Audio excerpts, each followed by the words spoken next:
7. Con la mierda al cuello. En la calle. El chaval me miró entre emocionado e incrédulo. Era un marine joven, entusiasmado, aunque templado por los combates que habíamos estado librando la semana anterior. ¿Quieres ser francotirador?, le pregunté. ¿Ahora mismo? Joder, pues claro, me dijo al final.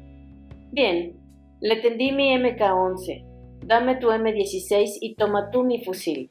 Yo me quedo en la entrada principal. Y dicho eso, me fui a donde estaban los de la escuadra con la que habíamos estado colaborando, y les dije que los iba a ayudar a asaltar casas. Durante los últimos días, los insurgentes habían dejado de salir a hacernos frente. La media de muertos abatidos durante nuestras guardias había bajado. Los malos estaban quedando bajo techo porque sabían que los íbamos a derribar si salían. Rendirse no se rendían. Simplemente habían trasladado el campo de batalla al interior de las casas para emboscar y acometer a los Marines en sus estrechas habitaciones y sus pasillos diminutos. Vi sacar a un montón de chavales para evacuarlos.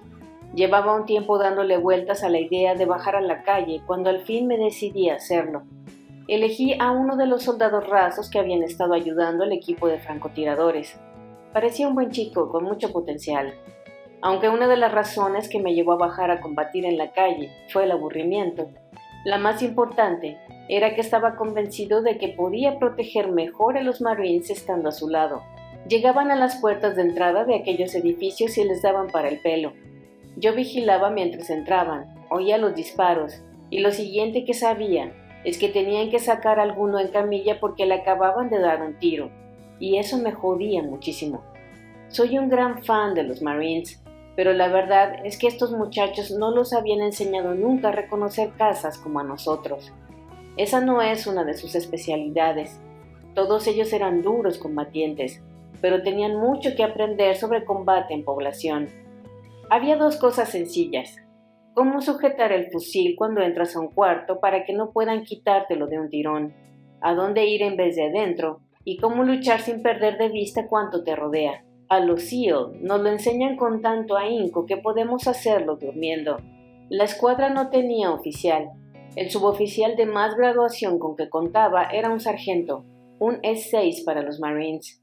Yo era un E5, cabo primero, y por lo tanto, él era mi superior. Sin embargo, no le importó en absoluto dejarme al mando durante los asaltos. Ya llevábamos un tiempo trabajando juntos y creo poder decir que me había ganado cierto respeto. Además, a él tampoco le hacía gracia que abatieran a sus chavales. Yo soy SEAL y ustedes Marines, les dije. No es que sea yo mejor que ustedes. La única diferencia es que yo he pasado más tiempo especializándome y adiestrándome en esto. Déjenme que los ayude. Practicamos durante el descanso. A uno de ellos, que tenía experiencia en explosivos, le di algunos de los míos, y un cursillo acelerado sobre cómo volar cerraduras. Hasta entonces, les habían proporcionado tan pocos explosivos que casi siempre habían tenido que echar las puertas abajo.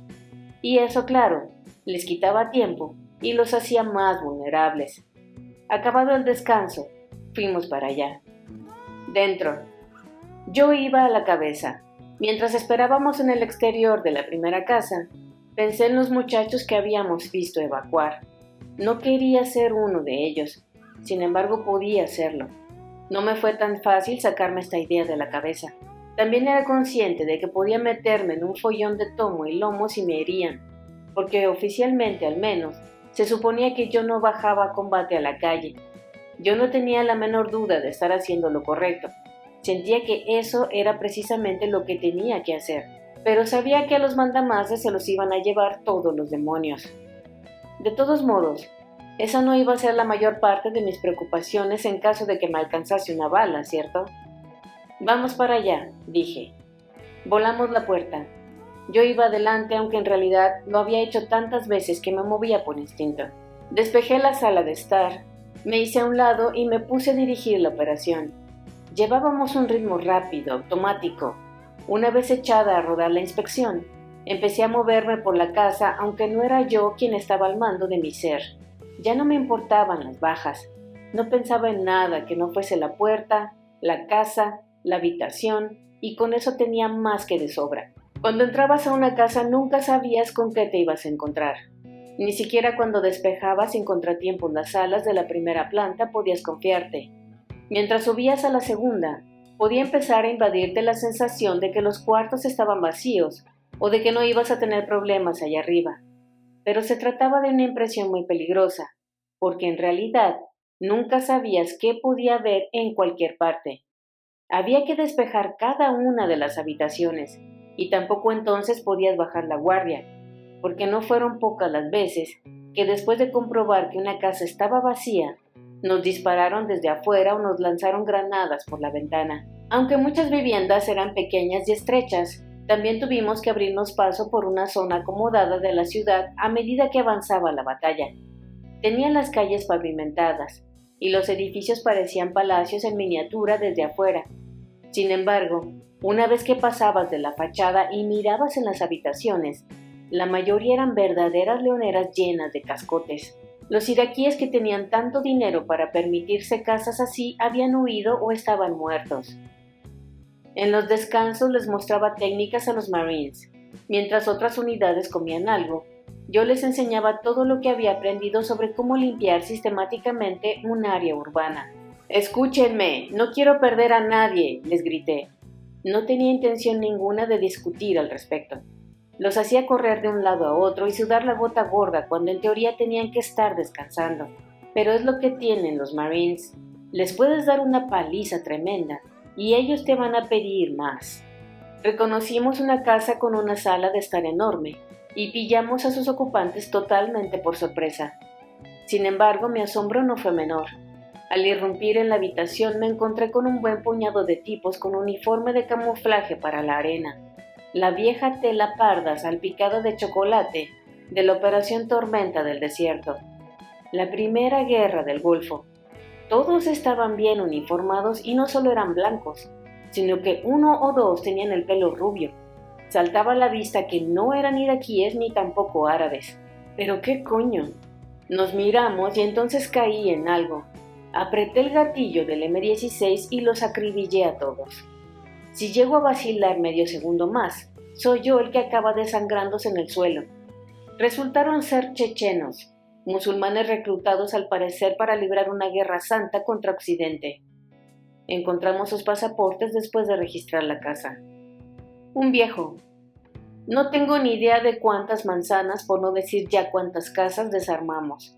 Los Marines seguían un plan muy bien trazado.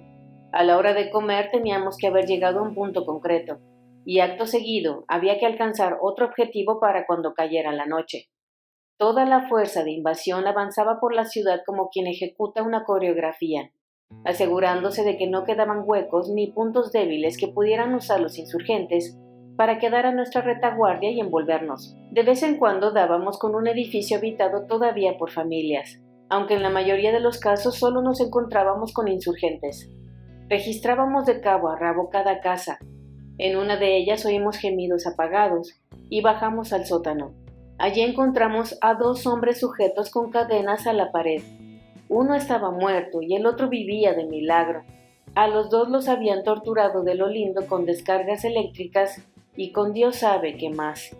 Ambos eran iraquíes y saltaba a la vista que tenían un retraso mental.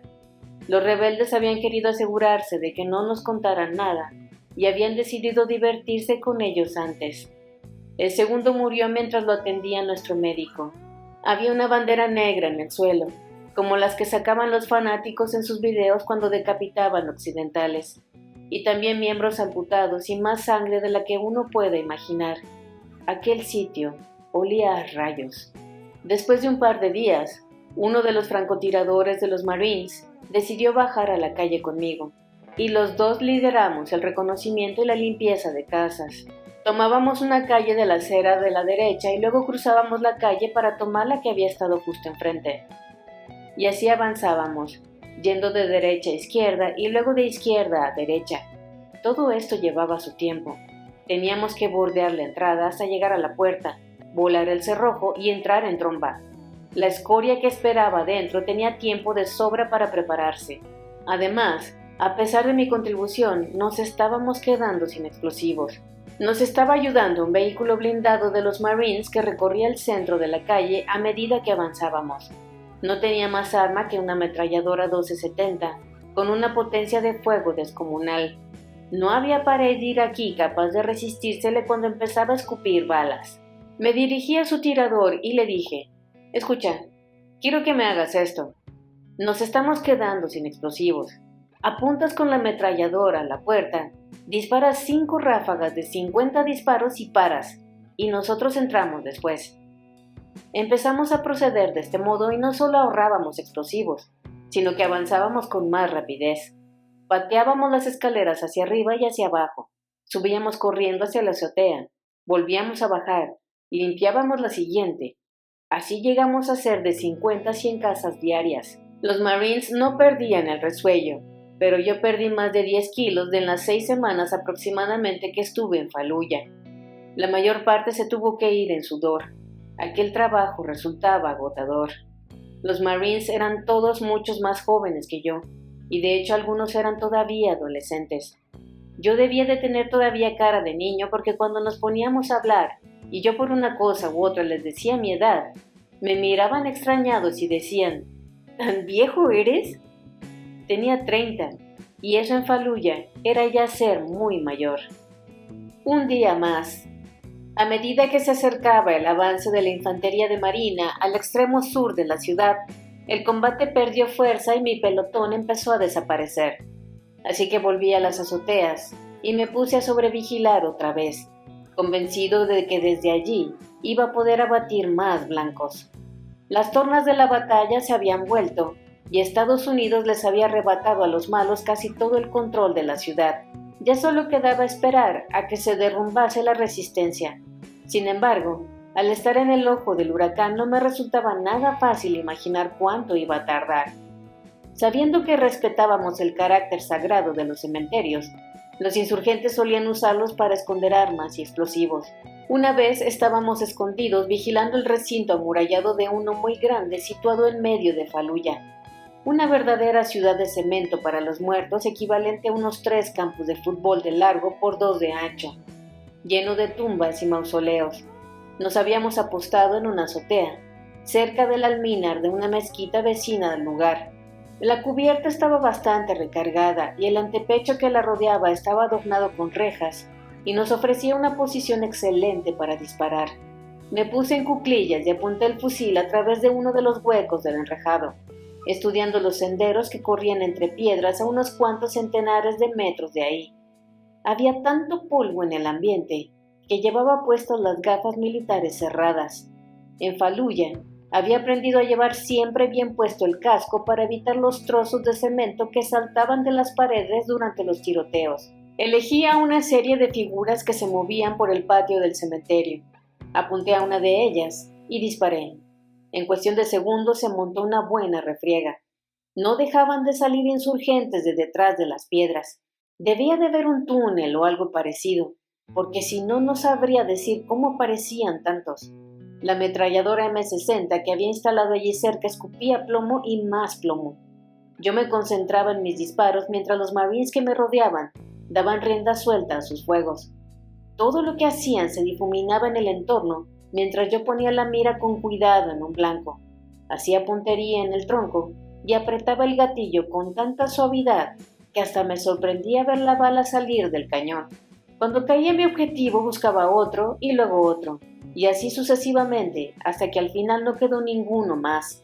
Me incorporé y di unos pasos hasta llegar a un lugar en el que el antepecho me ocultaba por completo del cementerio.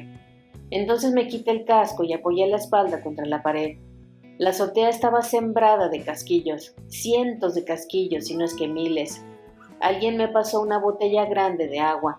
Uno de los Marines se quitó la mochila y la usó de almohada para echar una cabezada, y otro fue al estanco que había en la planta baja. Trajo cartones de cigarrillos con sabor, encendió unos cuantos, y el aroma de cereza fue a mezclarse con el tufo que flotaba siempre sobre Irak. Olor a alcantarilla, a sudor y a muerte. Un día como cualquier otro en Fallujah. Las calles estaban cubiertas de astillas y escombros varios. La ciudad, que nunca había sido precisamente una joya, estaba hecha un verdadero desastre. En medio de la calzada había botellas de agua aplastadas al lado de montones de madera y metal retorcido. Reconocimos una manzana de edificios de 3 plantas con comercios en el piso inferior. No había toldo que no estuviese cubierto por una capa densa de polvo que apagaba por completo los vivos colores del tejido. Casi todas las tiendas tenían persianas metálicas en la fachada y todas estaban salpicadas de metralla. Algunas tenían octavillas con las caras de los insurgentes buscados por el gobierno legítimo. Tengo algunas fotos de aquel tiempo. Hasta en las escenas más corrientes y menos dramáticas son evidentes los efectos de la guerra. De vez en cuando es posible ver algún vestigio de la vida normal de antes de la guerra, algo como por ejemplo un juguete infantil. La guerra y la paz no parecen ir bien de la mano. El mejor disparo de francotirador de la historia. La aviación, la infantería de marina y la armada nos estaban dando apoyo aéreo. Confiábamos lo bastante en ellas para solicitar pedirles que atacasen la siguiente manzana. La unidad con la que estaba uno de los chavales de transmisiones que operaban en la calle de al lado se vio hostigada por los fuegos procedentes de un edificio plagado de insurgentes. Se puso en contacto por radio con los Marines y pidió permiso para solicitar un ataque aéreo. En cuanto se lo concedieron, habló con un piloto y le dio las coordenadas y otros detalles. «Tenemos al enemigo muy cerca», le dijo.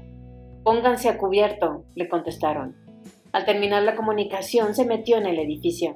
No tengo la menor idea del tamaño de la bomba que lanzaron, pero lo que sé decir es que la explosión hizo temblar todos los muros. Mi compi me dijo más tarde que mató a más de 30 rebeldes, lo que deja claro no solo cuánta gente había intentado matarnos, sino la importancia que tenía el apoyo aéreo. Tengo que decir que todos los pilotos que teníamos por encima de nuestras cabezas eran muy precisos. Muchas veces les pedíamos que lanzasen bombas o misiles a posiciones ubicadas a unos cientos de metros de nosotros, y eso es muy poca distancia cuando estábamos hablando de una bomba de 500 kilos. Sin embargo, no tuvimos ningún incidente y en ningún momento dudamos de que fueran capaces de cumplir con su misión. Un día, un grupo de Marines apostados cerca de nosotros comenzó a recibir disparos desde el almínar de la mezquita, situada a unas manzanas de nuestra posición. Veíamos dónde estaba el tirador, aunque desde allí era imposible darle. Estaba apostado en un lugar perfecto, desde el que dominaba buena parte de lo que tenía a sus pies. Aunque por lo general teníamos prohibido atacar todo lo que tenía relación con una mezquita, la presencia de aquel tirador la convertía en un objetivo legítimo. Solicitamos una incursión aérea contra el almínar, que estaba cubierto por una cúpula alta con ventanas y tenía alrededor 2 pasarelas que le daban cierto aire de torre de control para el tráfico aéreo. La parte más alta estaba hecha con paneles de cristal y rematada con una pértiga afilada. Nos agachamos al ver llegar el avión. La bomba surcó el cielo, atravesó uno de los cristales de la cúspide del almínar y siguió cayendo hasta llegar a un patio situado al otro lado del callejón, en donde estalló sin causar demasiado daño visible. «Mierda», dije yo, «ha fallado. Venga, vamos a encargarnos nosotros de este cabrón». Recorrimos unas cuantas manzanas y entramos a la torre. Ascendimos unas escaleras que nos parecieron interminables, suponiendo que en cualquier momento aparecería el que cubría al tirador, o este mismo, y empezarían a dispararnos. No se asomó nadie, y al llegar arriba pudimos ver el motivo. Al tirador, que estaba solo en el edificio, lo había decapitado la bomba al entrar por la ventana. Y no fue lo único que hizo el proyectil. El callejón en el que fue a caer acertó a estar lleno de rebeldes, y poco después dimos con sus cadáveres y con sus armas. Creo que nunca he visto un francotirador tan preciso como el artillero de aquel avión.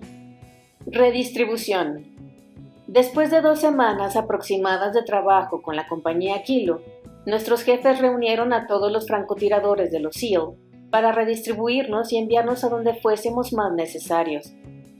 «¿Qué coño has estado haciendo?», me preguntó uno de los primeros compañeros con los que me encontré. «Nos han contado un montón de historias de tus incursiones en tierra».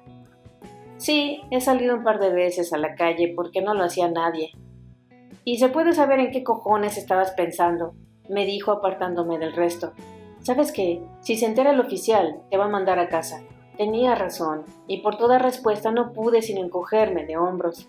En el fondo tenía claro cómo debía actuar, y además confiaba mucho en mi superior inmediato. un hombre de los que no se andan con rodeos, que siempre estaba a favor de hacer lo que había que hacer. Eso por no decir que los jefazos estaban tan desligados de todo aquello que iban a tardar una eternidad en enterarse de algo, y más todavía en hacer que me sacaran de allí. Hubo otros que se sumaron a nuestra conversación y empezaron a apoyarme. Teníamos que salir más a la calle, que era donde nos necesitaban. No tengo ni idea de lo que harían ellos después de aquello, pero sí puedo decir que oficialmente todos nos quedamos en las azoteas y disparamos como buenos francotiradores. «Oye», me dijo uno de los de la costa este, «pues yo en lugar de ese M16 de los Marines me he traído un fusil M4. Si quieres te lo presto». «¿En serio? ¿De verdad?», le dije. Acepté la oferta y acabé por matar a unos cuantos con él. Las dos son armas de calidad. Los Marines prefieren el último modelo del M16 por varios motivos relacionados con su forma de combatir. Por supuesto, para enfrentarme de cerca con el enemigo prefiero el cañón corto de la M4. Y tuve ocasión de alegrarme de haber cogido prestado el de mi amigo para el resto de mi estancia en Fallujah. Me asignaron a la compañía Lima, que estaba operando unas cuantas manzanas del Aquilo, ayudando a limpiar partidas, es decir, a tomar los focos de resistencia que habían logrado pasar hacia nuestra retaguardia o habían escapado a nuestro avance. Estaban combatiendo de lo lindo. Aquella noche fui a ver a los jefes de la compañía a la casa que habían ocupado aquel mismo día. El jefe de los Marines ya había oído hablar de mi colaboración con la Kilo, y después de charlar conmigo un rato me preguntó qué quería hacer. «Me gustaría bajarme con ustedes a la calle», le dije. «Me parece muy bien», me contestó él. La compañía Lima resultó ser también un grupo muy apañado. «No se lo digas a mi madre». Unos días más tarde estábamos despejando una manzana cuando oí disparos en la calle de al lado. Les dije a los Marines a los que estaba acompañando que se quedasen donde estaban y luego eché a correr hacia allí para ver si podía ayudar. Encontré a otro grupo de Marines que después de meterse en un callejón se habían encontrado acosados por los fuegos del enemigo. Cuando llegué yo, ya se habían puesto a cubierto. Uno de los chavales no lo había logrado. Estaba tendido a unos metros gritando del dolor. Disparando para cubrirme, corrí a donde estaba para tirar de él. Al llegar vi que tenía muy mala pinta.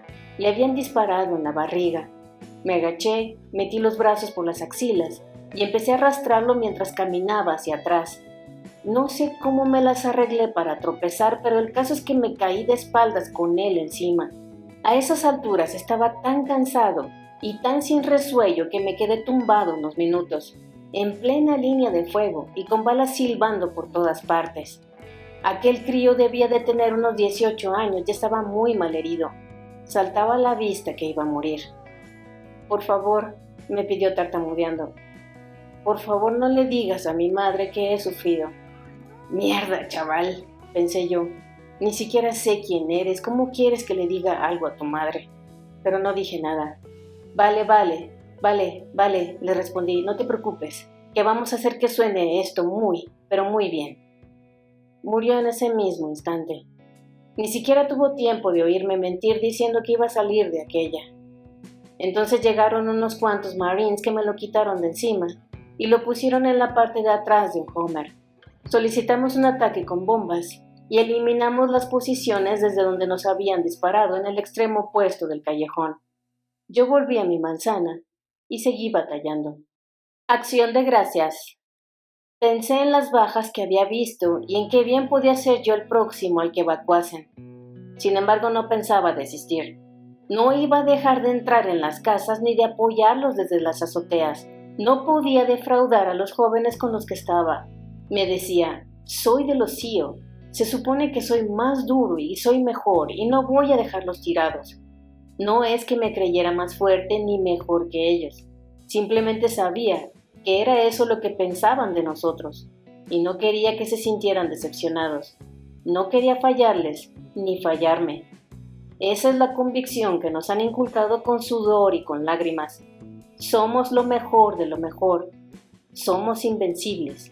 Y yo no sé si seré de lo mejor, pero estaba seguro de que no lo era si desistía. Invencible sí que me sentía. Había vivido toda clase de mierda y seguía sano y salvo por el momento. El día de Acción de Gracias pasó como un rayo mientras combatíamos. Recuerdo la comida de aquel día. Pararon el combate un rato, media hora tal vez, y nos trajeron a la azotea en la que nos habíamos apostado pavo, puré de patatas, relleno, judías verdes para 10. Todo venía en una caja grande, todo junto, sin más cajas, sin más compartimentos, todo en montón. Tampoco había platos, ni tenedores, ni cuchillos, ni cucharas. Metimos las manos y nos lo comimos con los dedos. Ese fue nuestro día de acción de gracias. Eso sí, comparado con la caja de zapatos, que era la ración individual de combate que nos daban normalmente, era una gloria. Asalto al pantano. Estuve con la Lima una semana más o menos antes de regresar al Aquilo. No fue precisamente plato de mi gusto saber a quién habían herido y quién había muerto durante mi ausencia. El combate estaba casi terminado y nos asignaron una nueva misión: crear un cordón de seguridad para evitar que entraran insurgentes. Nuestro sector acababa a orillas del Éufrates, en la zona oeste de la ciudad. En adelante volví a ejercer de francotirador y como imaginaba que la mayoría de mis disparos iban a ser a larga distancia, volví al 7.62 largo. Nos apostamos en una casa de 2 plantas que daba al río, a unos cientos de metros del puente Blackwater. Al otro lado del río había una región pantanosa llena de maleza y otras hierbas. Estaba cerca de un hospital que habían convertido en cuartel general los insurgentes antes del asalto, y que seguía pareciendo un imán para salvajes. Todas las noches había alguien que trataba de hacer una incursión desde allí, y todas las noches disparaba yo y abatía a 1, a 2 y a veces a más. Cerca de allí tenía un campamento el nuevo ejército iraquí, y los muy idiotas se empeñaban en dispararnos también a nosotros, todos los días. Teníamos colgada una bandera de señalización que indicaba que nuestras posiciones eran amigas, pero ellos no dejaban de tirar. Contactamos por radio con su mando, y seguían tirando. Volvimos a llamar y pusimos de vuelta y media su mando, y nos siguieron disparando. Lo intentamos todo para que pararan, solo nos faltó solicitar un bombardeo contra ellos. Vuelve el fugitivo. En la Aquilo coincidí otra vez con el fugitivo. A esas alturas me había aplacado y supe mantener una actitud más o menos civilizada, aunque la opinión que tenía de él no había cambiado. Penosamente creo que él tampoco. Una noche estábamos juntos en una azotea cuando empezamos a recibir fuego de los insurgentes. Me escondí detrás del antepecho de poco más de 1 metro que rodeaba la cubierta, y cuando cesaron los fuegos, me asomé para tratar de ver desde dónde nos habían atacado, pero estaba demasiado oscuro. A la siguiente ronda de disparos volvieron a ponerse a cubierto todos. Yo me agaché solo un poco con la esperanza de ver el fogonazo del disparo siguiente. Sin embargo, seguía sin poder ver nada. «¡Venga ya!», dije. «No son tiros de precisión. ¿De dónde vienen?». El fugitivo no respondió. «Fugitivo», le dije, «busca el fogonazo». Tampoco me contestó. Siguieron 2 o 3 disparos más y yo aún no era capaz de averiguar de dónde procedía. Al final me volví para preguntarle si había visto algo. El fugitivo se había esfumado, había echado a correr escaleras abajo y por lo que sé, lo que lo había detenido había sido la puerta que tenían cerrada los Marines que hacían guardia para protegernos. «Es que me podían haber matado», se justificó cuando di con él. Lo dejé allá abajo y le pedí que mandase a la azotea a uno de los Marines en su lugar. Al menos así podría estar seguro de que no me dejaban solo. Al final le asignaron una misión fuera del campo de batalla. Si había perdido el valor, tenía que haber sido él quien se quitara de en medio. Habría sido embarazoso, pero quedárselo fue todavía más. Tuvo que pasarse el tiempo convenciendo a los demás de que no era ningún gallina, cuando todos podían ver todo lo contrario. Como el gran combatiente que era, el fugitivo trató de hacer ver a los Marines que se estaba desaprovechando a los SEAL y los francotiradores al ponerlos a sobrevigilar. «Los SEAL no deberían estar aquí», les decía. «Eso no es una misión de operaciones especiales». Sin embargo, el problema no eran solo los SEAL, tal como lo dejó claro poco después. «Esos iraquíes van a reagruparse y van a recapturar nuestras posiciones», decía. Semejante predicción resultó un pelín desencaminada. Eso sí, mi amigo tiene un futuro brillante como estratega militar. El pantano. El verdadero problema era que los insurgentes estaban usando para ocultarse la ciénaga del otro lado del río. La orilla estaba sembrada de islotes con árboles y maleza, y entre los arbustos asomaban de vez en cuando cimientos de alguna construcción derruida o algún montículo de tierra y rocas dragadas. Los rebeldes asomaban entre la vegetación, disparaban y volvían a esconderse en la maleza donde era imposible verlos. Tan densa era que podían estar muy cerca no ya del río, sino de nosotros sin que los viéramos. A veces podían situarse a un centenar de metros de nosotros, y a esa distancia, hasta los iraquíes eran capaces de acertarle a algo. Para complicar aún más las cosas, en el pantano vivía una manada de bisontes que pasaba por allí de vez en cuando. Cuando oías algo o veías moverse la hierba, nunca podrías decir si se trataba de un insurgente o un animal. Intentamos ser creativos y solicitamos un ataque con napalm con la intención de quemar la vegetación, y nos lo negaron. Me di cuenta de que cada noche crecía el número de rebeldes, y llegué a la conclusión de que debían de estar tanteándome. A ese paso iban a acabar por tener tantos hombres que me iba a ser imposible matarlos a todos. Eso sí, me lo iba a pasar en grande intentándolo. Los Marines trajeron un controlador aéreo avanzado, FAC, para solicitar incursiones contra los rebeldes. El fulano que enviaron era piloto, un piloto al que habían destinado a tierra. Pidió varios ataques aéreos, pero se los negaban siempre desde puestos superiores de la cadena de mando. Por lo visto, a estas alturas había tal devastación en la ciudad que no querían más daños civiles. Yo no acababa por entender que aunque volara un puñado de malas hierbas y fango pudiésemos hacer que Fallujah tuviese un aspecto mucho peor. Pero uno no es más que un CEO, y evidentemente no entiende esa clase de complicadas apreciaciones. De todos modos, el piloto era un buen tipo. No era arrogante, ni iba de creído. Ni siquiera daba la impresión de ser un oficial. A todos nos caía bien y todos lo respetábamos. Y para demostrárselo, de vez en cuando le dejábamos coger el fusil y asomarse en la mira. Nunca llegó a acertarle a nada. Además de a él, los Marines enviaron un escuadrón de caballería o acorazado, más francotiradores y poco después equipos de mortero. Estos últimos trajeron consigo algunas granadas de fósforo blanco, con los que trataron de quemar la maleza. Por desgracia, lo único que hicieron fue incendiar rodales no muy amplios, al que al poco de arder se apagaron con un siseo por la humedad del terreno.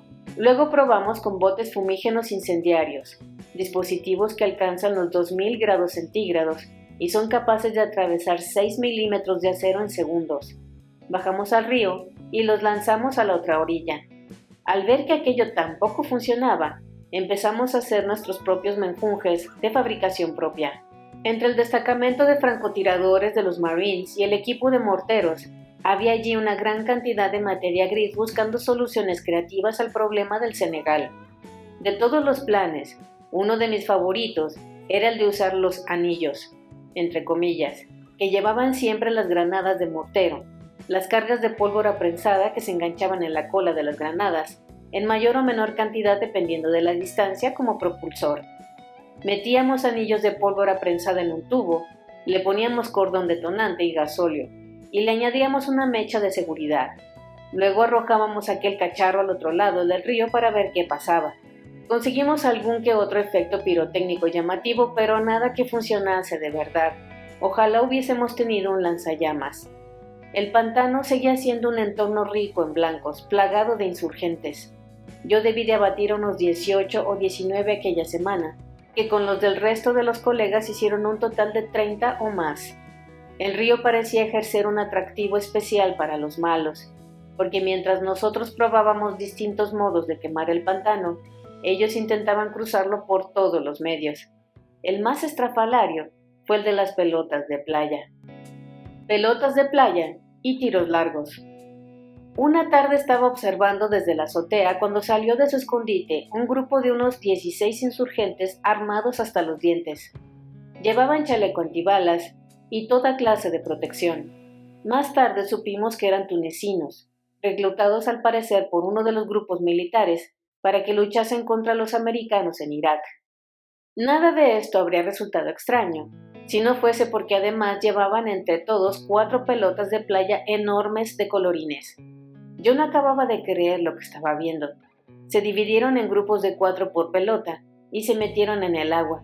Entonces, usándolas de flotador, se pusieron a remar para llegar a la otra orilla.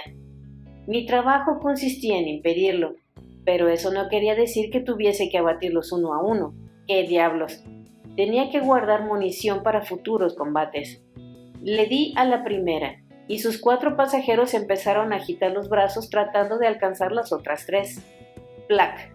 Hundida pelota de playa número 2. Me lo estaba pasando bien.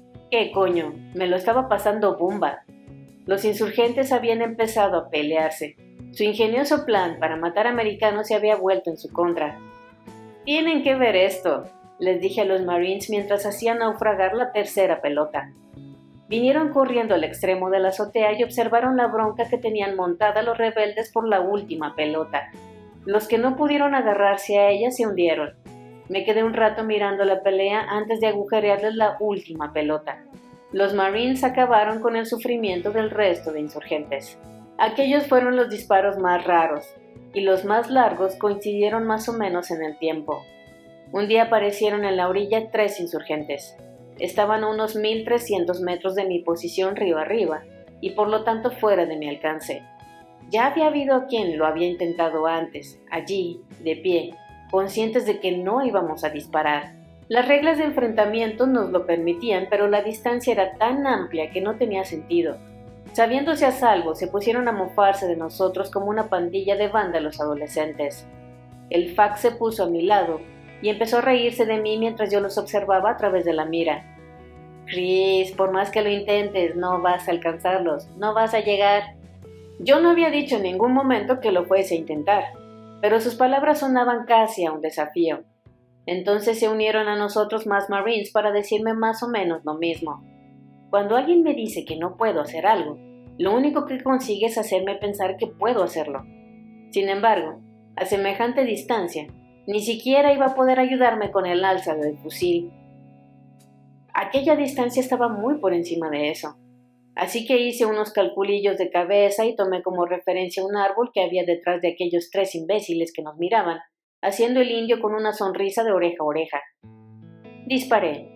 Se ve que en ese momento se alinearon la luna, la tierra y las estrellas.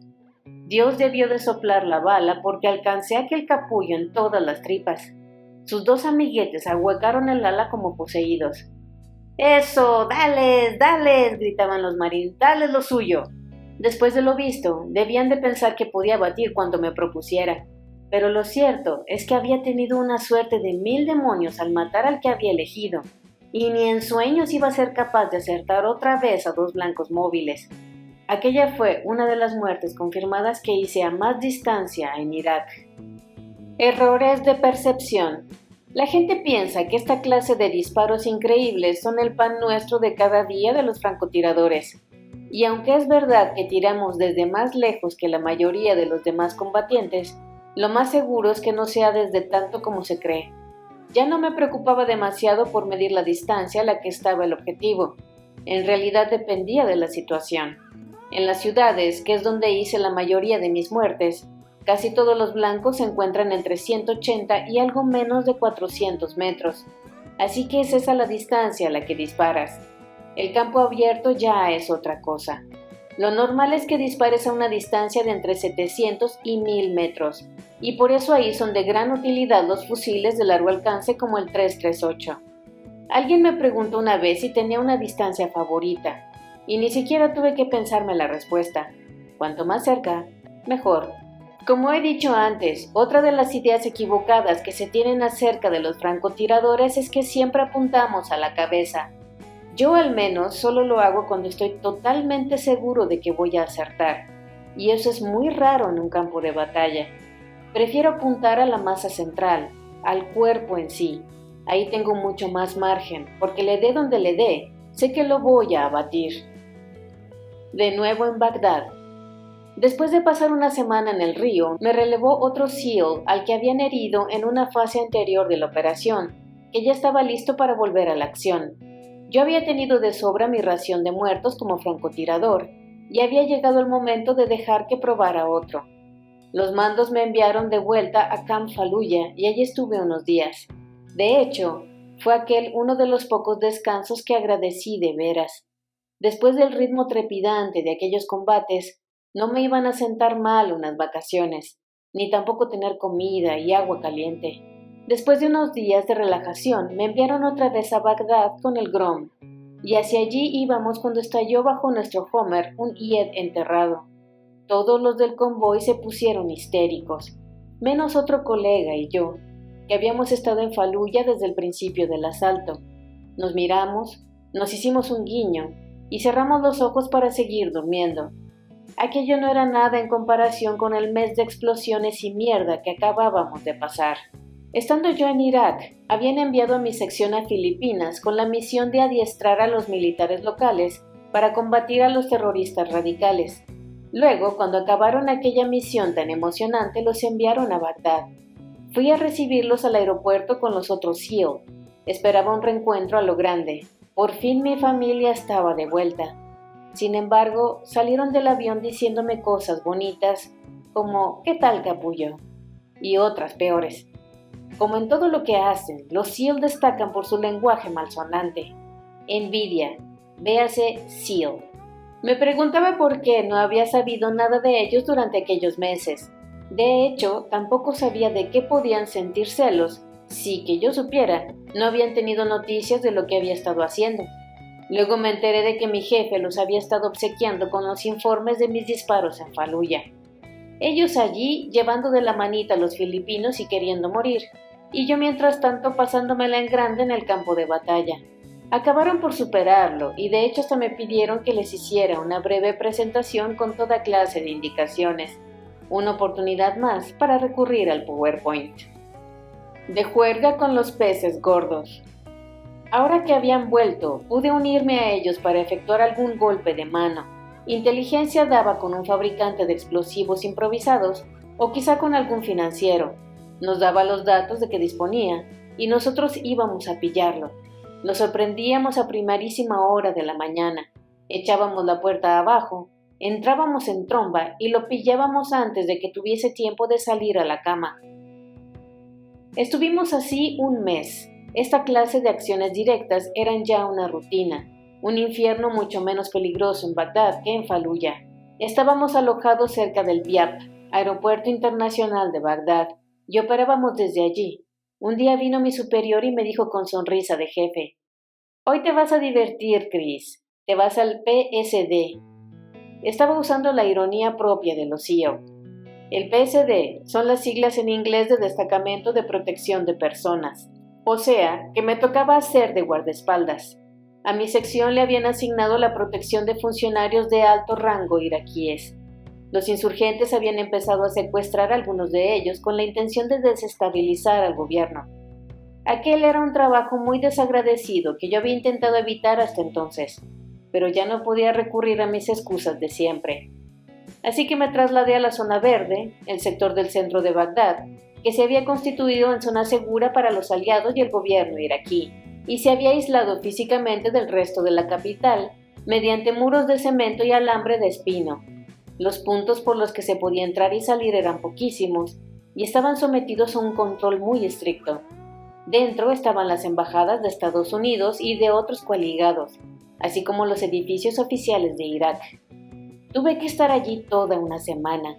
Los funcionarios iraquíes, que así se llamaban, eran famosos por no poner a su escolta al tanto de sus planes ni dar detalles sobre quiénes los acompañaban. Eso, dado el grado de seguridad que había en la zona verde, era un problema gordo. Yo hacía de avanzada, entre comillas. Eso quería decir que iba por delante del convoy oficial para asegurarme de que la ruta era segura. Y al llegar al puesto de control, me esperaba que llegaran los vehículos para ir identificándolos a medida que pasaban. De ese modo, los vehículos iraquíes podían moverse rápidamente entre los puntos de control sin convertirse en objetivos. Un día iba yo de avanzada en un convoy que incluía al vicepresidente iraquí. Habíamos comprobado la ruta y llegamos a un puesto de control de los Marines en el exterior del aeropuerto. El BIAP estaba en el extremo opuesto de la zona verde, y aunque sus instalaciones eran seguras, en el área que lo rodeaba y la carretera que desembocaba en él, seguía habiendo tiroteos de manera ocasional. Era uno de los objetivos principales de los terroristas, ya que los insurgentes podían suponer que cualquiera que entrara o saliese de allí tenía que ver de un modo u otro con los americanos o con el nuevo gobierno de Irak. Estaba hablando por radio con uno de los compañeros del convoy, que me estaba dando detalles sobre quiénes viajaban en el grupo, cuántos vehículos lo formaban y cosas así. También me dijo que teníamos un Hummer del ejército delante y otro detrás, indicadores sencillos que podía transmitir a los guardias.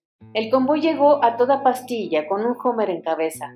Contamos los vehículos y allí estaba el Hummer de cola, todo en orden. Pero de pronto aparecieron dos más pisándoles los talones. Los Marines me miraron. «Esos dos no son míos», les dije. «¿Y qué hacemos?», me preguntaron. «Saquen su Hummer y practiquen con la 1270», les dije mientras levantaba mi M4. Me planté de un salto en la carretera con el arma en alto con la esperanza de llamar su atención, pero no se detuvieron. El Hummer con los Marines había salido ya detrás de mí y el artillero había cargado y apuntado. Sin saber muy bien si me estaba enfrentando a unos secuestradores o simplemente a un par de conductores secuestrados, hice un disparo de advertencia. Los coches dieron media vuelta y echaron a correr en el sentido contrario.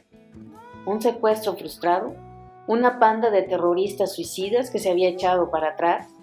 No, al final resultó que se trataba de dos amigos del vicepresidente de cuya presencia se habían olvidado de advertirnos.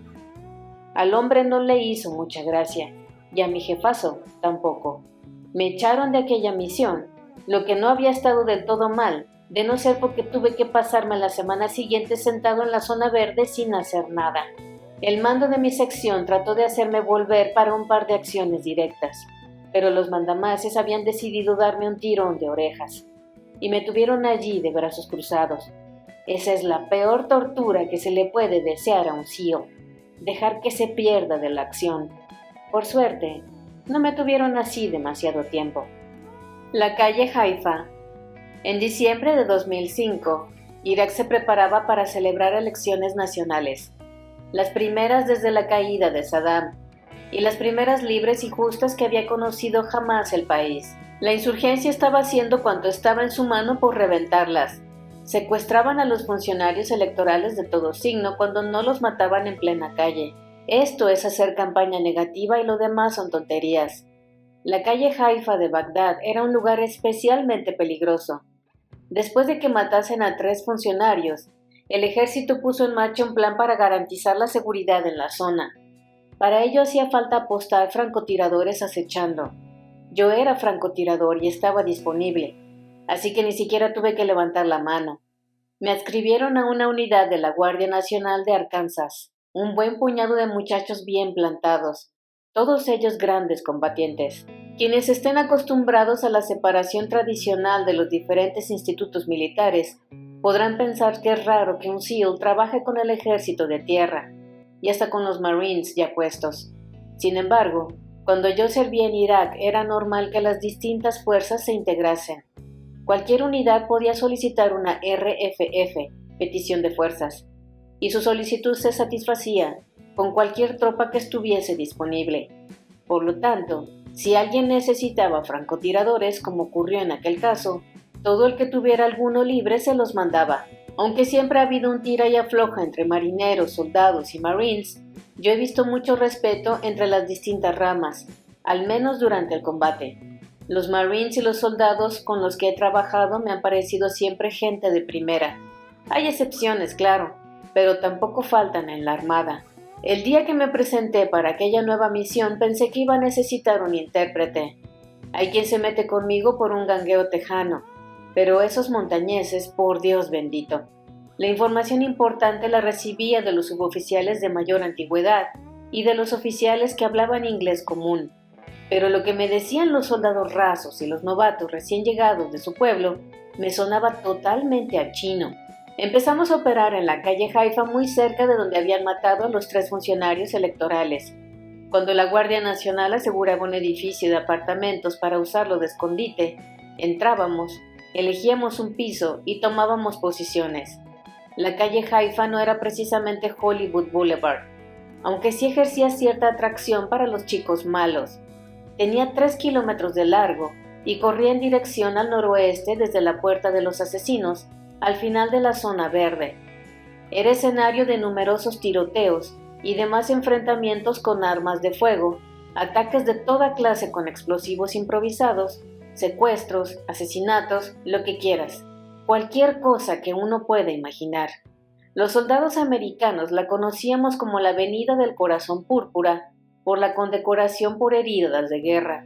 Los edificios que usábamos para sobrevigilar eran bloques de 15 o 20 plantas, desde los que se dominaba la calle. Nos movíamos tanto como nos era posible, cambiando de posición para desconcertar a los insurgentes. En los edificios bajos situados más allá de la carretera contigua, había un número incalculable de escondrijos a cualquier altura de la calle. Desde luego los malos no tenían que hacer transbordo para ir a trabajar. La insurgencia de allí presentaba una mezcla tremenda. Había muyahidines, antiguos baasistas y excombatientes del ejército iraquí.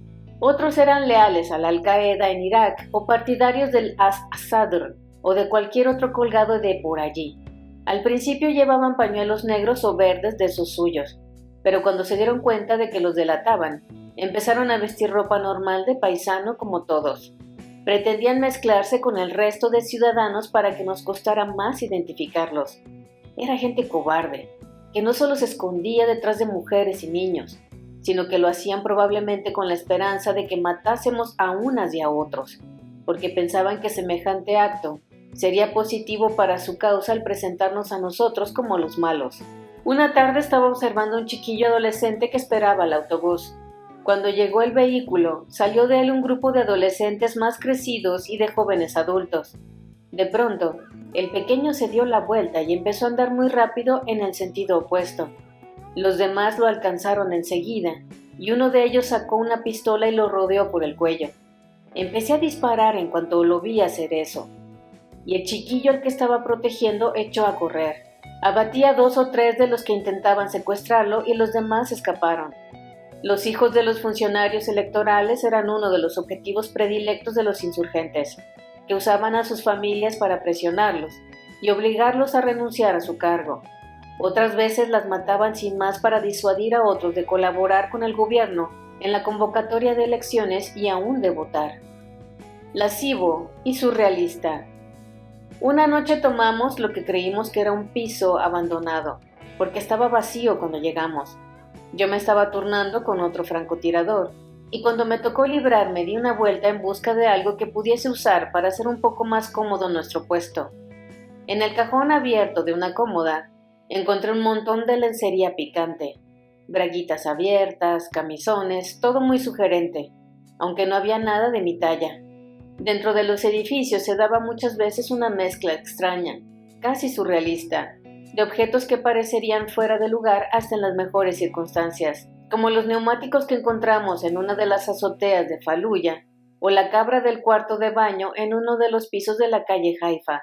Cuando veía cosas así, me pasaba el resto del día preguntándome qué historia podía haber detrás de ellas. Después de un tiempo, sin embargo, lo estrambótico acabó por parecernos natural. Menos sorprendente resultaba que hubiese televisores y antenas parabólicas por todas partes, hasta en el desierto. Muchas veces tropezábamos con asentamientos nómadas disminuidos, con tiendas por casas, un par de animales y el campo raso alrededor, y sin embargo, totalmente erizados de parabólicas. Una llamada a casa. Una noche estaba al acecho y lo veía todo muy tranquilo. Las noches solían pasar lentas en Bagdad. Los insurgentes no solían atacar entonces porque sabían que nuestros adelantos tecnológicos, incluidos los aparatos de visión nocturna y nuestros sensores infrarrojos, nos daban la ventaja. Así que pensé que podía aprovechar para hacer una llamada rápida a mi mujer, aunque solo fuera para decirle que me acordaba de ella. Saqué nuestro teléfono por satélite y marqué el número de casa. La mayoría de las veces, cuando hablaba con Taya, le decía que estaba ya en la base, aunque estuviese sobrevigilando o en otra misión. No quería que se preocupara. Sin embargo, aquella noche, no sé por qué, le dije lo que estaba haciendo. ¿Y puedes hablar?, me preguntó. Sí, no hay problema, le dije, está todo muy quieto. No debía de haber pronunciado 2 o 3 frases más, cuando empezaron a disparar al edificio desde la calle. ¿Qué es eso?, quiso saber ella. Nada, le contesté. Mientras se lo decía, claro está, el ruido fue subiendo de tono. ¿Chris? ¿Chris, me oyes? En fin, creo que voy a tener que colgar, le dije.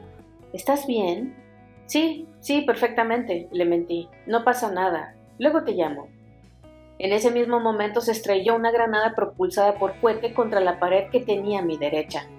Parte del material del edificio fue a darme en la cara y me dejó un par de marcas muy hermosas y tatuajes temporales por gentileza de los insurgentes. Dejé caer el teléfono y empecé a disparar. Localicé a los de la calle y disparé a uno o dos de ellos. Los francotiradores que estaban conmigo abatieron a otro puñado antes de que los demás salieran pitando. Acabado el tiroteo, recogí el teléfono. Se había quedado sin batería y por lo tanto no podía volver a llamar. Tuvimos una racha movidita y no volví a tener ocasión de llamar a Taya para ver cómo estaba. En cuanto respondió al teléfono, se echó a llorar. Resultó que en realidad no había colgado antes de tirar el aparato, y ella había oído toda la refriega, incluidos disparos y reniegos, hasta que se acabó la batería.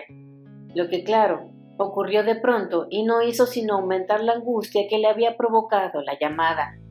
Traté de calmarla, pero dudo de que lo que le dije la dejase más tranquila. Siempre se lo había tomado todo muy bien, y no se cansaba de insistir en que no tenía que ocultarle nada. Aseguraba que su imaginación era mucho peor que nada de lo que pudiera ocurrirme. Ya no lo tengo tan claro. Llamé a casa alguna que otra vez durante los respiros que nos permitían los combates en mis misiones. El ritmo general de la acción era tan intenso y continuo que no había muchas alternativas. Si me esperaba volver al campamento podía pasar una semana o más, y a veces ni siquiera era posible usar el teléfono estando allí.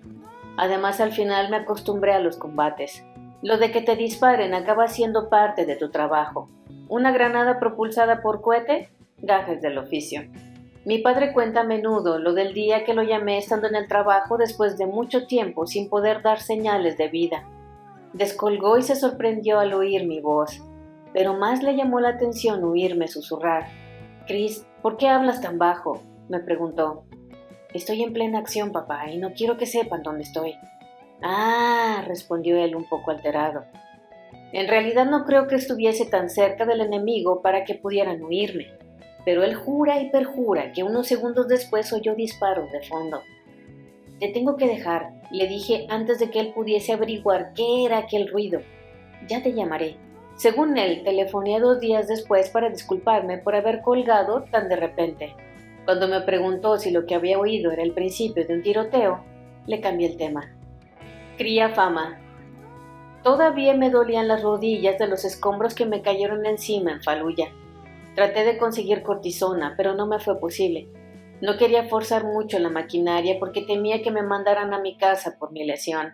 De vez en cuando tomaba ibuprofeno o me aplicaba frío, pero poco más. En el campo de batalla, claro, se me calmaba. Con el subidón de adrenalina no sientes nada. Hasta con el dolor me encantaba lo que hacía. Puede que la guerra no sea una cosa divertida ni bonita, pero yo lo disfrutaba de lo lindo. Era lo mío. A esas alturas me había ganado ya cierta reputación como francotirador. Tenía un montón de muertes confirmadas, sobre todo para el poco tiempo que llevaba en ello. En realidad habrían sido muchas más con independencia del tiempo. Aparte de los de mi equipo, lo cierto es que casi nadie sabía cómo me llamaba, ni me ponían cara. Pero corrían rumores sobre mí y a cada paso crecía mi fama. Las cosas como son. Daba la impresión de que allí donde me apostaba abatía un blanco. Y eso empezó a fastidiar a otros francotiradores, que se pasaban turnos enteros y hasta días sin ver no ya a un insurgente, sino a nadie en absoluto. Un día, Pitufo, un compañero del CIO, se puso a seguirme por todas partes cada vez que entraba en un piso. «¿Dónde te vas a apostar?», me preguntó. Miré a mi alrededor y vi un lugar que me dio buena espina. Aquí mismo», le respondí. Y Pitufo dijo, «Bueno pues, lárgate que me lo quedo yo». Vale, quédatelo», le dije y me puse a buscar otro puesto. No tardé en matar a otro desde allí. Hubo una temporada en la que parecía que daba igual lo que yo hiciese. Pasaba de todo delante de mí. No me inventaba los incidentes, tenía testigos de todos mis disparos. Igual veía un poco más allá, o quizá presentía mejor que los demás dónde iba a haber problemas. Lo más probable, sin embargo, es que tuviera suerte y se acabó. Si es que puede considerarse tener suerte el hecho de convertirse en el blanco de los que quieren matarte. Una vez estábamos en una casa en la calle Haifa, tan llena de francotiradores, que el único sitio desde donde podía disparar era una ventana diminuta situada por encima de la taza del retrete. De hecho, me tuve que pasar todo un rato de pie. Aún así, maté a 2. Debo de ser un cabroncete con suerte, y nada más. Un día, los del servicio secreto nos informaron de que los insurgentes estaban usando un cementerio de las afueras, cerca de Camp Independence, en el aeropuerto, de almacén de armas y lugar desde el que lanzaban ataques. El único modo que tenía yo de observarlo bien consistía en encaramarme a una grúa altísima que había por ahí y una vez arriba colocarme sobre una rejilla delgadísima a modo de plataforma. No sé a qué distancia estaba del suelo, ni tampoco quiero saberlo. Las alturas nunca han sido lo mío, solo de pensarlo se me ponen de corbata. Lo que puedo decir es que desde allí tenía una vista más que pasable del cementerio, que estaba a unos 700 metros de mí. No llegué a hacer un solo disparo. De hecho, no vi más que dolientes y funerales, pero valió la pena probar. Además de agente con bombas caseras, teníamos que buscar los propios artefactos, y los había por todas partes, a veces hasta en los bloques de pisos. Uno de los equipos escapó por los pelos una tarde, porque acababan de desmontar y salir del edificio cuando saltaron los explosivos. Los de la Guardia Nacional usaban los Bradley para trasladarse. Se parecen mucho a los carros de combate, porque tienen torreta y cañón en lo alto, pero en realidad son vehículos de transporte de tropas y de exploración, según la configuración. Creo que está pensado para llevar a 6 personas, aunque nosotros intentábamos meter a 8 o a 10. El interior resultaba claustrofóbico y hacía un calor y una humedad tremendos. A menos que estuviese sentado al lado de la rampa, no veías nada. De todos modos, no había más remedio que jorobarse y esperar a llegar al destino que fuera. Un día nos recogieron los Bradley de regreso de una de nuestras misiones. Acabábamos de salir de la calle Haifa por una perpendicular, cuando de pronto, ¡blam!, nos alcanzó una bomba improvisada espectacular. La parte trasera del vehículo se levantó y volvió a caer al suelo con mucha violencia, y el interior se llenó de humo. Si alcanzaba a distinguir al tío que tenía delante era porque lo veía mover la boca, pero no oía nada. La explosión me había dejado sordo. Lo siguiente que pude decir es que el Bradley echaba a andar de nuevo. Era un cacharro duro de verdad. Una vez en la base, su comandante le quitó importancia. «Si ni siquiera se ha cargado las cadenas», dijo encogiéndose de hombros. Casi parecía decepcionado. Es una frase muy manida, pero es verdad. En la guerra se hacen amigos de verdad. Lo que pasa es que luego cambian las circunstancias. Me hice uña y carne con 2 chavales de la unidad de la Guardia Nacional, colegas de verdad. De hecho, puse mi vida en sus manos. Hoy, sin embargo, no conseguiría recordar cómo se llamaban, ni aunque dependiese mi vida de ello. En realidad, ni siquiera estoy seguro de poder describirlos de manera que entienda el lector por qué eran tan especiales. Los de Arkansas y yo nos llevábamos muy bien, quizá porque todos éramos gente de campo. A ver, ellos eran verdaderos montañeses. Los hay que, como yo, son de pueblo, y luego están los de monte de verdad. Se ve a la legua que son de un ganado muy distinto. Más. Llegaron las elecciones y se fueron como habían venido. A los medios de comunicación de Estados Unidos se les llenaba la boca con las elecciones al gobierno iraquí, pero para mí fueron una cosa decepcionante. Ni siquiera operé fuera aquel día, lo vi por la televisión. Yo nunca llegué a creer que los iraquíes fueran capaces de convertir su país en una verdadera democracia. Pero en cierto momento sí llegó a dar la sensación de que había alguna probabilidad. Ahora no podría decir que siga pensándolo. Aquel es un lugar muy corrupto. De todos modos, si arriesgué mi vida no fue para llevar la democracia a Irak. Fue por mis colegas, por proteger a mis amigos y a mis compatriotas. Fui a la guerra por mi país y no por Irak. Fue mi país el que me mandó allí para que toda esa mierda no llegase a nuestra costa. Yo no luché ni una sola vez por los iraquíes. En realidad, me importan una mierda pinchada en un palo. Poco después de las elecciones volvieron a enviarme a mi sección de los SEAL. Se estaba acabando nuestra estancia en Irak y yo empezaba a querer volver a casa. Estar en el campamento de Bagdad comportaba tener mi propio cuarto, aunque fuera pequeño. Mi equipo personal ocupaba 4 o 5 arcones de resina, 2 cajas de herramientas Stanley con ruedas y unos cuantos macutos. Los arcones de resina son el equivalente moderno de los baúles cuarteleros. Son impermeables y miden 1 metro de largo más o menos. Cuando viajamos a un destino no vamos precisamente ligeros de equipaje.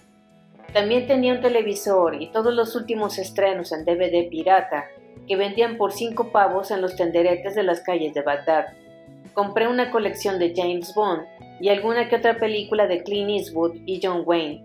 Me encanta John Wayne y sobre todo sus pelis de vaqueros, lo que supongo que tiene su sentido. Quizá mi favorita sea Río Bravo. También dediqué parte de mi tiempo a los videojuegos y Command & Conquer se convirtió en uno de mis preferidos. Pitufo tenía un PlayStation y nos enganchamos a jugar el de Tiger Woods. Le metí cada paliza. Asaltos, helicópteros y alturas. Al ver que Bagdad se estabilizaba, al menos por el momento, los espadones decidieron que querían montar una base del SEAL en Jabanilla. Jabanilla se encuentra a 20 kilómetros del este de Faluya, en la provincia de Anbar. No era un foco de insurgencia tan bestial como Faluya, pero tampoco era San Diego. Aquella fue la región en la que construyó Saddam antes de la Primera Guerra del Golfo laboratorios químicos dedicados a la fabricación de armas de destrucción masiva, como gas nervioso y otros agentes químicos. Se podría decir que allí no vivían muchos forofos de Estados Unidos. Sin embargo, sí que había una base del ejército estadounidense, dirigida por el famoso Regimiento 506, la Banda de Hermanos. Acababan de llegar de Corea y diremos, por ser amables, que no tenían ni puta idea de cómo funcionaban las cosas en Irak. Supongo que la letra entra con sangre para todos. Jabanilla resultó ser un verdadero coñazo. Nos habían dado un edificio abandonado, pero ni siquiera se acercaba a lo que necesitábamos. Teníamos que construir un TOC, un mando de operaciones tácticas en el que alojar todos los ordenadores y el equipo de comunicaciones que nos asistía durante las operaciones. Teníamos la moral por los suelos. En vez de hacer algo útil por la empresa bélica, nos tenían trabajando de carpinteros. Ojo, es un oficio digno, pero ese no era nuestro oficio. Talla.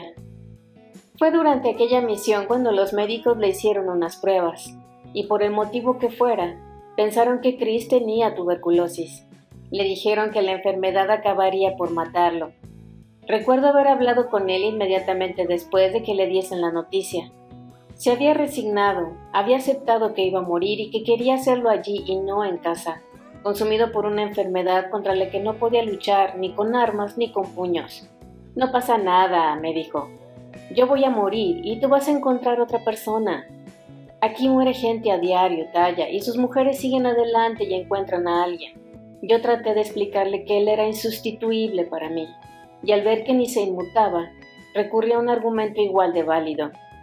Pero tenemos un hijo, le dije. ¿Y qué? Lo criará el tipo que encuentres, me contestó. Creo que convivía con la muerte de tal modo que había empezado a pensar que todo el mundo era reemplazable. Me rompía el corazón que lo creyese de veras, y todavía odio pensarlo. Estaba convencido de que no había nada más grande que morir en el campo de batalla. Intenté convencerlo de que no era así, pero no lo conseguí. Volvieron a hacerle las pruebas y resultó que estaba limpio, pero nunca abandonó aquella actitud acerca de la muerte. Una vez montado el campamento empezamos a llevar a cabo asaltos. Nos habían dado el nombre y el paradero de un presunto insurgente. Irrumpimos allí de noche y volvimos para dejarlos a él y todas las pruebas que pudimos reunir en el DIF, Centro de Detención e Interrogatorio, algo parecido a una cárcel muy básica. Nos pasamos toda la misión tomando fotos, no por turismo, sino por cubrirnos las espaldas, las nuestras, y lo que es más importante, la de nuestros superiores. Con ellas podíamos demostrar que no le habíamos dado una somanta al detenido. La mayor parte de estas operaciones eran casi un trámite, sin demasiados problemas y casi siempre sin resistencia. Una noche, sin embargo, entró uno de los nuestros en la casa de un iraquí corpulento que decidió que no le apetecía acompañarnos por las buenas y se puso a forcejear. Para nosotros estaba clarísimo que le estaban dando a nuestro hermano para el pelo, pero el SEAL en cuestión aseguraba que había tropezado y que no necesitaba ayuda. Que cada uno lo interprete a su gusto. Nosotros entramos en tropel y agarramos al gordinflón antes de que pudiese hacer mucho estropicio. y de nuestro amigo nos estuvimos burlando un tiempo por aquella caída. En la mayoría de estas misiones nos daban fotos de la persona a la que debíamos capturar. En este caso, la información que recibíamos solía ser muy exacta.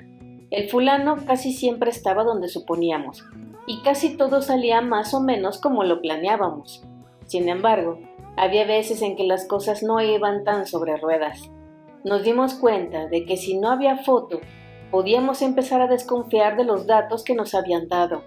Los de allí, que sabían que los americanos llevaban a sus instalaciones a todo el que fuese sospechoso, quisieron aprovechar la situación para saldar cuentas personales y acusaban para ello a sus enemigos, ante el ejército o ante cualquier otra autoridad, de estar ayudando a la insurgencia o cometiendo cualquier otro delito.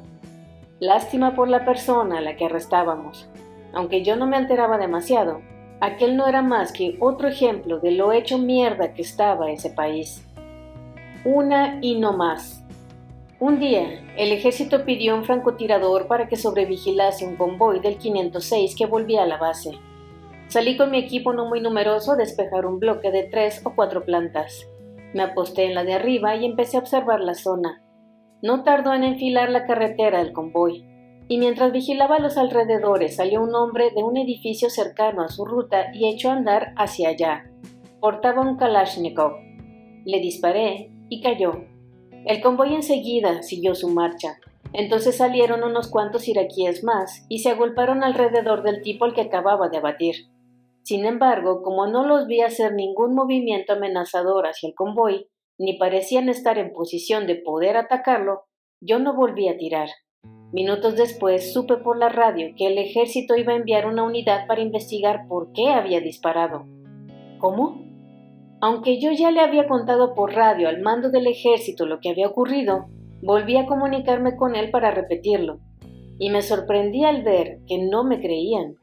Mandaron al comandante de una unidad blindada para entrevistar a la viuda, y ella le dijo que su marido iba camino a la mezquita con un Corán en la mano. Vale, la historia era de lo más ridículo, pero el oficial, que supongo que no debía de llevar mucho tiempo en Irak, no me creyó. Los soldados se pusieron a buscar el fusil, pero a esas alturas había pasado tanta gente por allí que hacía tiempo que había desaparecido. El comandante señaló hacia mi posición. ¿De dónde vino? ¿De allí?, me preguntó. Sí, respondió ella, la viuda, que por supuesto no podía tener la menor idea de la procedencia del disparo, porque ella no estaba allí cuando ocurrió. Sé que es un militar porque llevaba uniforme del ejército, terminó diciendo ella. Estupendo. Yo estaba a 2 habitaciones de la calle, tenía una pantalla delante y llevaba puesta una chaqueta gris sobre mi uniforme de camuflaje de los SEAL. Tal vez el dolor le estaba causando alucinaciones, o quizás se había limitado a decir lo que en su opinión iba a resultar más doloroso para mí. Nos hicieron volver a la base y pusieron a toda mi sección fuera de servicio. A mí me dijeron que no estaba disponible para operativos y me dejaron en la base mientras el 506 investigaba con más detalle el incidente. El coronel quiso interrogarme y me acompañó mi oficial. Estábamos cabreadísimos. Había seguido las reglas de enfrentamiento y tenía un montón de testigos. Eran los investigadores, entre comillas, del ejército los que la estaban cagando. No me fue fácil morderme la lengua. En un momento dado le dije al coronel, yo no disparo a gente que lleva un Corán. Me gustaría, pero no lo hago. Quizá me calenté demasiado. En fin, después de 3 días y sabe Dios cuántas pesquisas, entre comillas, más, acabó por darse cuenta de que había sido una muerte legítima y le dio carpetazo al asunto. Sin embargo, cuando el regimiento volvió a pedirnos que sobrevigilásemos para ellos, nos mandamos a la mierda. Cada vez que disparo a alguien, ¿quieres ejecutarme?, les dije, ni hablar, yo no voy. De todos modos, nos quedaban 2 semanas para volver a casa. Además de hacer unos cuantos asaltos más, me pasé la mayor parte de ese tiempo dándole a los videojuegos, viendo porno y haciendo gimnasia. Volví de aquella misión con un buen número de muertes confirmadas, la mayoría en Fallujah. Carlos Norman Hitchcock II, el miembro más famoso del gremio de francotiradores, una leyenda de verdad y un nombre al que admiro, logró 93 muertes confirmadas en sus 3 años de servicio en la guerra de Vietnam. No estoy diciendo que yo juegue en la misma división que él, Para mí serás siempre el francotirador más grande de la historia. Pero aunque sea solo por la estadística, creo que estoy cerca de merecerme que empiecen a pensar que me lo he currado.